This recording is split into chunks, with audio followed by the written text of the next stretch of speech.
Hello મિત્રો, સ્વાગત છે તમારું ઉપયોગી માહિતીમાં. આજે આપણે જોઈશું કે રેશન કાર્ડ સાથે આધાર કાર્ડ લિંક છે કે નહીં. ઘણા મિત્રો જનસેવામાં મામલતદારે ધક્કા ખાતા હોય છે, પણ એને ખ્યાલ નથી હોતો કે ભાઈ આપણને કઈ રીતે ખબર પડે.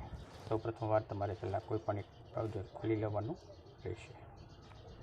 જ્યારે હું ખોલું છું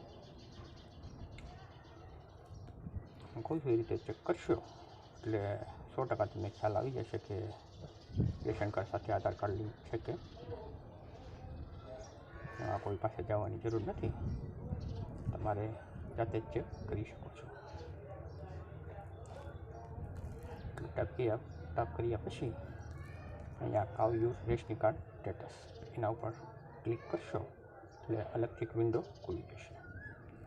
એમાં તમારો જે રેશન કાર્ડ નંબર હોય એ એન્ટર કરી દેવાનો રહેશે.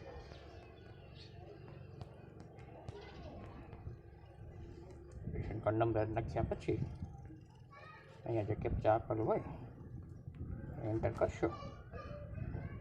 કેપિટલમાં હોય તો કેપિટલમાં, સ્મોલમાં હોય તો સ્મોલમાં. અહીંયા જે કેપ્ચા હોય એ એન્ટર કરવાનો રહેશે. HVZC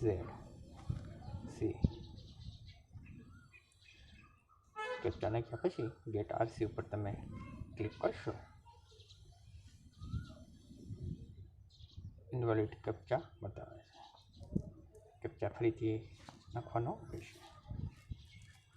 LZ4Y6B નાખ્યા પછી ગેટ આરસી ડિટેલ ઉપર તમારે ક્લિક કરવાનું રહેશે.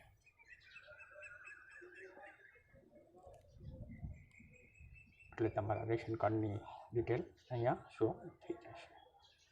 રેશન કાર્ડ કયું છે, APL છે, BPL છે, એ પણ અહીંયા બતાવી દેશે.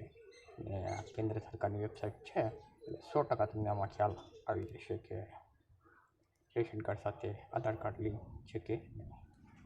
તમારા સભ્ય હશે એ સભ્યોના નામ આવી જશે અને સાઈડમાં સ્ક્રોલ કરશો એટલે અહીંયા UID સ્ટેટસ ઉપર તમારે ચેક કરવાનું છે. ટેસ્ટ લખેલું હશે એટલે તમારે 100% કન્ફર્મ થઈ જવાનું કે ભાઈ આપણું એટલા સભ્ય છે રેશન કાર્ડમાં, એમના બધા આધાર કાર્ડ લિંક છે. અહીંયા ન લખેલું હોય તો એ તમારે મામલતદારે જઈને લિંક કરાવવાનું રહેશે, અથવા તો એની ઓનલાઈન પણ પદ્ધતિ હોય છે.